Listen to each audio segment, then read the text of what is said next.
సామాన్య ప్రజల ఆరోగ్య భద్రత ధ్యేయంగా కూటమి ప్రభుత్వం పనిచేస్తుందని ప్రభుత్వ విప్ బొలిశెట్టి శ్రీనివాస్ పేర్కొన్నారు. ఎమ్మెల్యే బొలిశెట్టి శ్రీనివాస్ క్యాంపు కార్యాలయంలో జరిగిన సీఎం రిలీఫ్ ఫండ్ చెక్కుల పంపిణీ కార్యక్రమంలో ఆయన ముఖ్య అతిథిగా పాల్గొని ప్రసంగించారు. గత ప్రభుత్వంలో అధికార పార్టీ నాయకులు స్వలాభం కోసం పనిచేసే ప్రజల కనీస అవసరాలను నిర్లక్ష్యం చేశారని, కూటమి ప్రభుత్వం ఏర్పడిన తర్వాత ప్రజా సంక్షేమ ధ్యేయంగా సీఎం చంద్రబాబుతో పాటు డిప్యూటీ సీఎం పవన్ కళ్యాణ్ పనిచేస్తున్నారని అన్నారు. సుమారు 4,49,00,000 రూపాయల సీఎం రిలీఫ్ ఫండ్ చెక్కులను ఆయన లబ్ధిదారులకు అందజేశారు. ఆరోగ్యశ్రీ పరిధిలోకి రాని వ్యాధులకు చికిత్స చేయించుకుంటున్న నిరుపేదలకు సీఎం రిలీఫ్ ఫండ్ ఒక వరమన్నారు. అభివృద్ధి జరుగుతుంటే చూసి ఓర్వలేక ప్రతిపక్ష నాయకులు విమర్శలు చేస్తున్నారని, మీరు రప్పారప్ప అంటే దానికంటే ముందే మేము సిద్ధంగా ఉంటామని సామాన్య యువకులు నాయకులు రెచ్చగొట్టే వ్యాఖ్యలకు స్పందించి కేసుల బారిన పడొద్దని ఆయన హెచ్చరించారు. రానున్న 3.5 కాలంలో ఇచ్చిన హామీలన్నీ నెరవేర్చి తీరుతానన్నారు. ఇప్పటికే ప్రజా భాగస్వామ్యంతో పెండింగ్ ప్రాజెక్టులకు పరుగులు పెట్టిస్తున్నామని, రానున్న కాలంలో ప్రతి గ్రామానికి కనెక్టింగ్ రోడ్లు వేసి తీరుతామన్నారు. కార్యక్రమంలో నియోజకవర్గ బీజేపీ కన్వీనర్ ఈతకోట తాతాజీ, కూటమి నాయకులు పాల్గొన్నారు.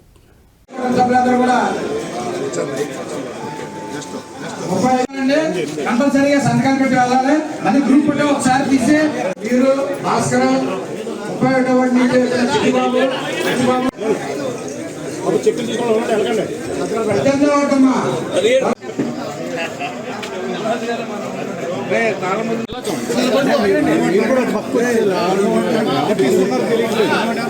12వ వార్డు గంగా కుమారి,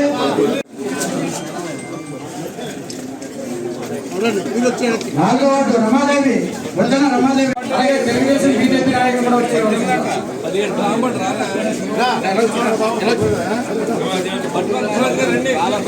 పాత ప్రభుత్వం కంటిన్యూ అయితే ఈ నెక్స్ట్ టైంకి ఆంధ్ర రాష్ట్రం అనేది ఇక్కడ ఉండకుండా చేసేటువంటి పరిస్థితి మళ్ళీ జగన్మోహన్ రెడ్డి చెప్తాడు. వాళ్ళు జగన్మోహన్ రెడ్డి మళ్ళీ చెప్తా ఉన్నాడు, నేను మళ్ళీ వచ్చేస్తానంటే ఇంకా ఎవరి దగ్గర మన పైతో టవల్ కూడా మిగలదు. అలాంటి పరిస్థితి తీసుకొస్తాడు ఈ రాష్ట్రాన్ని. కాబట్టి ఒక పక్కన రఫా అని రెచ్చిపోతున్నటువంటి నాయకులు కూడా చెప్తా ఉన్నాం, మీరు రఫా అని అనుకుంటే మీకంతా ఒక అడుగు అడ్వాన్స్గా ఉంటాం మేము. ఆ స్టేజీకి మీరు మమ్మల్ని రెచ్చగొట్టొద్దని కూడా మీకు వార్నింగ్ ఇస్తూ ఉన్నాం. పరిపాలన చేద్దాం అందరూ కలిసి. మీరు ఏమన్నా దీంట్లో తప్పు జరిగితే మీరు విమర్శించండి, లేకపోతే అభివృద్ధికి సహకరించమని అడుగుతా ఉన్నాం. దీంట్లో అది మన బాధ్యత. ప్రతిపక్షం అంటే ఏంటి, బాధ్యతగా ఉండాలి.